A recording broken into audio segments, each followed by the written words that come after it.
Hello everyone, সবাই কেমন আছো? আশা করি সবাই ভালো আছো। তো আজকে আবার চলে আসলাম মিনি ব্লগ নিয়ে। কাইন্ড অফ এটা ডেইলি ব্লগের মতো। কালী পূজা পুরা দিন কি করি তা নিয়ে থাকবে আজকে পুরো ব্লগটি। তো প্রতিদিনের মতো সকালে ঘুম থেকে উঠি। সকালে ক্লাসটা ক্যান্সেল হয়ে যাওয়ায় ঘুম থেকে দেরিতে উঠি। মনে হয় সেদিন আমি 11টায় উঠেছিলাম। ঘুম থেকে উঠে ফ্রেশ হয়নি, তারপর সকালে নাস্তা করি। সেদিনের সকালে নাস্তায় ছিল পুজোর ভাত, কারণ আগের দিন আশ্বিনী কুমার ঠাকুরের ব্রত পূজা হয়।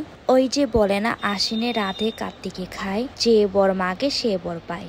আর এখানে থাকে মূলত নারিকেলের পুর, চিনি, লবণ, কলা আর পূজার ভাত। তো আমি খেয়ে দিয়ে রেডি হয়ে চলে যাই ইউনিভার্সিটির উদ্দেশ্যে। এরপর আমি আমার ফ্রেন্ড একসাথে সিএনজি করে ইউনিভার্সিটি চলে আসি। এরপর ক্লাসে চলে যাই। প্রথম ক্লাস ক্যান্সেল হওয়াতে এটা ছিল আমার দ্বিতীয় ক্লাস। এরপর আরেকটা ক্লাস হয়, পর 2টা ক্লাস শেষ হয় আমাদের।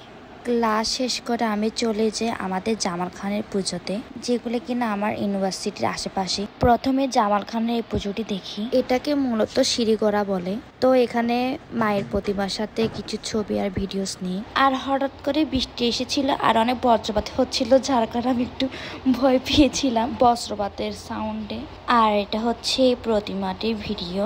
প্রতিমাটা অনেক সুন্দর হয়েছে, তাই না? আর এই পুজো মণ্ডপটি বাহিরে অনেক সুন্দর করে সাজিয়ে ফেলেছিল। বাহিরে সুন্দর করে সাজানো দেখে আমি এখানে কিছু ভিডিওস নিলাম আমার নিজের। এরপর সব শেষ করে চলে গেলাম পাশে আরেকটা প্রতিমা দেখতে। এটারও ঢোকার সময় অনেক সুন্দর করে সাজিয়ে ফেলে। এটা হলো সেকেন্ড প্রতিমা। এটাতে এখনো পুজো শুরু হয়নি, পূজার জন্য প্রিপারেশন নিচ্ছিল। আর এখানেও অনেক সুন্দর করে মাকে সজ্জিত করে। আর এটা তো আমি নিজের জন্য কিছু পিক আর ভিডিওস নিই। আমার পিছনে যে আর্টটা করা হয়েছে, এই আর্টটা আমার ভীষণ পছন্দ হয়েছিল আর এটা আমার কাছে অনেক সুন্দর লেগেছে। তো পিক ভিডিও তুলতে হঠাৎ দেখলাম এই পূজা মণ্ডপে ঘট পুরানো হচ্ছে। আর একটা দাদাকে দেখলাম পূজার ঘট এনে মায়ের সামনে রাখলো। তখন মূলত আস্তে আস্তে পূজা আরম্ভ করছিল। আমার কাছে এই পূজার ডেকোরেশনটা অনেক সুন্দর লেগেছিল, যার কারণে আমি বারবার স্ন্যাপ নিচ্ছিলাম, বিশেষ করে এই আর্টগুলা।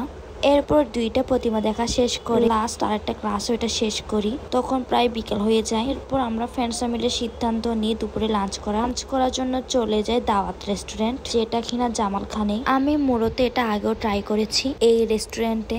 আমার এই রেস্টুরেন্টের ফেভারিট হলো ভুনা খিচুড়ি।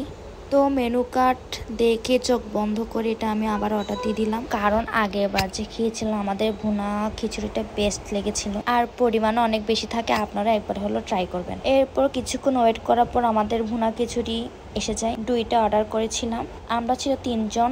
পরিমাণ বেশি থাকার কারণে আমরা শেয়ার করে খাই। এরপর আমরা সাথে নিয়ে নিই 3টা পেপসি। তারপর গল্প গুজব করে খেতে খেতে আমাদের খাওয়াগুলো শেষ করি। এরপর লাঞ্চ শেষ করে আমার ফ্রেন্ড বলে সে ছোট ফুচকা খাবে। এই জামাল খানের ছোট ফুচকাগুলো বেশ মজার। তো আমরা ছোট ফুচকাগুলো খেয়ে নিই। খাওয়ার পর পাশে ভেলপুরি বিক্রি করছিল, তো এখান থেকে আমরা 1 প্লেট ভেলপুরি খাই। তারপর খাওয়া দাওয়া শেষ করে আমরা ইউনিভার্সিটি চলে যাই। তখন প্রায় সন্ধ্যা হয়ে যায়। তখন হঠাৎ মাথায় আসে আমি একটু তারাবাজি ফুটাবো। এরপর আমরা জামাল খান থেকে তারাবাজি কিনে নিলাম। কিনে নিয়ে আমি আমার ফ্রেন্ড সবাই মিলে একটু মজা করে তারাবাজি ফুটালাম আর অনেক পিক আর ভিডিওস নিলাম। আর আমার তারাবাজি ফুটাতে বেশ মজা লাগে। তোমাদের কাছে কেমন লাগে তোমরা অবশ্যই কমেন্ট বক্সে বলবা। আমি জানি তোমরা কালী পূজাতে অনেক বড় বড় বাজি ফুটাও, অনেক কিছু ফুটাও, কিন্তু আমার কাছে তারাবাজি ভালো লাগে। এরপর আমি ফুটানোর পর এক এক করে আমার ফ্রেন্ডরা একটু করে ফুটাই নিল। আর আমি চাচ্ছিলাম 2টা একসাথে ফুটানোর জন্য। এখানে আগুন ধরানো হচ্ছে, অনেক কষ্ট করা হচ্ছে, কিন্তু 2টা তারাবাজি একসাথে ফুটছিল না। তো আমরা এই ব্যাপারটা নিয়ে অনেক হাসাহাসি করছিলাম।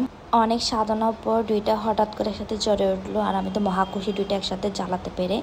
আর 2টা একসাথে তারাবাজি জ্বালাম, অনেকগুলা ভিডিওস করলাম, পিক তুললাম আর মনে মনে অনেক আনন্দ ফিল করতেছিলাম। এরপর মজা ঠাড্ডা ক্লাস, কালী পূজায় ঘুরাঘুরি, তারাবাজি ফুটানো সব কিছু শেষ করে আস্তে আস্তে বাসার দিকে রওনা দিই। তখন সন্ধ্যা হয়ে গিয়েছিল। আর জামাল খানে দেখি যে মোড়ে দাঁড়ানোর সময় অনেক সুন্দর করে চারিদিকে সাজানো ছিল, এটা অনেক সুন্দর লাগছিল। এরপর বাসায় আসলাম। বাসায় এসে দেখি মা তো পুরা ঘর মোমবাতি দিয়ে সুন্দর করে সাজিয়ে ফেলেছে। এরপর আমিও ফ্রেশ হয়ে কয়েকটা মোমবাতি ধরালাম। এরপর একটা তারাবাজি বেজে গিয়েছিল, ওই তারাবাজিটা আমি বাসায় ফুটালাম। আর হ্যাঁ, তারাবাজি ফুটানোর সময় আমি কয়েকটা ভিডিওস ক্লিক নিলাম। আমার অনেক ভালো লাগছিল, তারাবাজিটা যখন ফুটছিল তখন অনেক মজা লাগছিল। কালী পুজো হবে কিন্তু বাজি ফুটাবো না, তাতে ইনকমপ্লিট। এরপর সবকিছু শেষ করে আমি সন্ধ্যার নাস্তা করি 1 কাপ চা দিয়ে।